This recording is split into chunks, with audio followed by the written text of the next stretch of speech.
Paul Atreides, now emperor, rules a vast empire forged in blood. Billions chant his name, but his reign is shadowed by jihad. The Fremen legions enforce his will across countless worlds. Though he holds supreme power, Paul is haunted by visions of ruin. The golden path whispers in his mind, a destiny he resists. Chani, at his side, senses the heavy cost of his rule. In the shadows, powerful forces plot Paul's downfall. The Bene Gesserit, the Spacing Guild, and the Tleilaxu form an uneasy alliance. They see Paul's prescience as a threat to their control of humanity. Their plan, to undermine his empire from within. A face dancer is sent to infiltrate his court. Whispers of betrayal creep closer to the throne. Paul walks blind paths of prescience, struggling to choose wisely. He sees a future of stagnation and doom if humanity remains controlled. But every choice brings destruction and sacrifice. The visions torment him, pulling him toward the golden path. His love for Chani anchors him to his humanity. Yet he knows love itself may become his undoing. Alia, Paul's sister, grows in influence and power. Born with ancestral memories, she wields wisdom far beyond her years. But whispers accuse her of being an abomination, a danger to the Atreides line. She stands fiercely loyal to Paul, but struggles with her own demons. The ancient voices within her head grow louder, tempting her. She begins to walk a dangerous path. The Spacing Guild fears Paul's dominance over spice. Without melange, they cannot navigate the stars. They confront Paul, demanding concessions to secure their monopoly. Paul refuses, knowing they plot against him. The guild turns to the Bene Gesserit for aid. The balance of power teeters on the brink of collapse. Chani longs for children, but struggles with infertility. The Bene Gesserit have manipulated her body in secret, ensuring no heir. Paul discovers the scheme and rages against the sisterhood. His enemies seek to deny him a bloodline.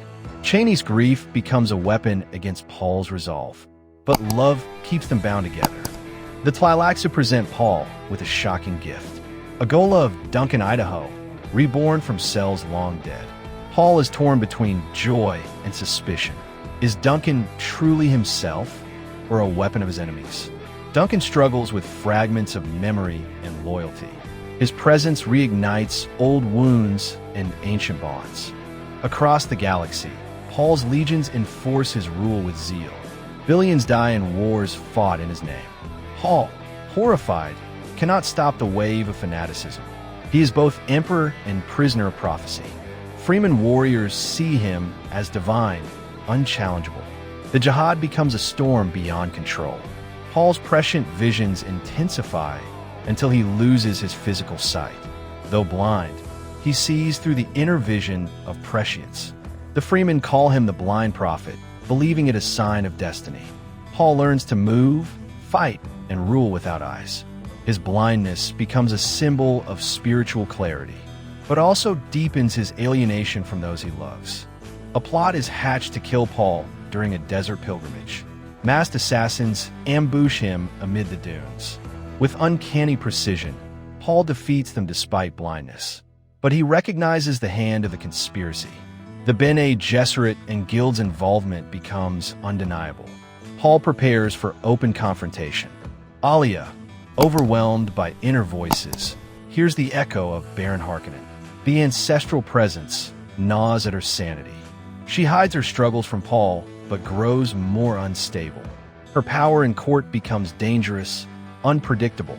Whispers call her witch, abomination, corrupter of faith.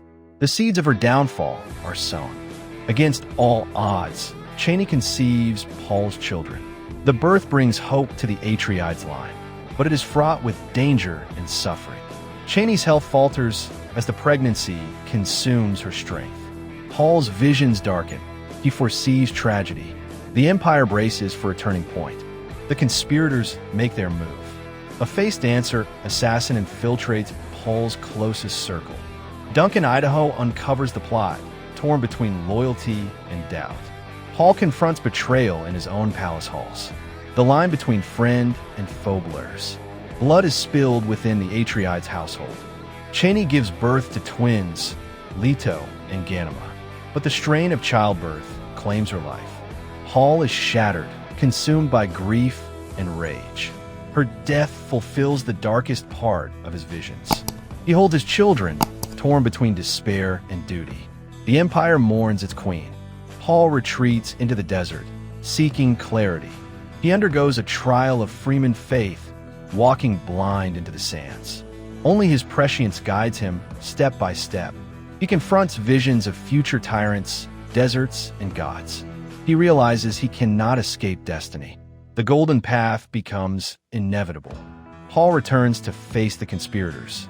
The Bene Gesserit schemes are exposed to the Empire. The Spacing Guild's blackmail is broken.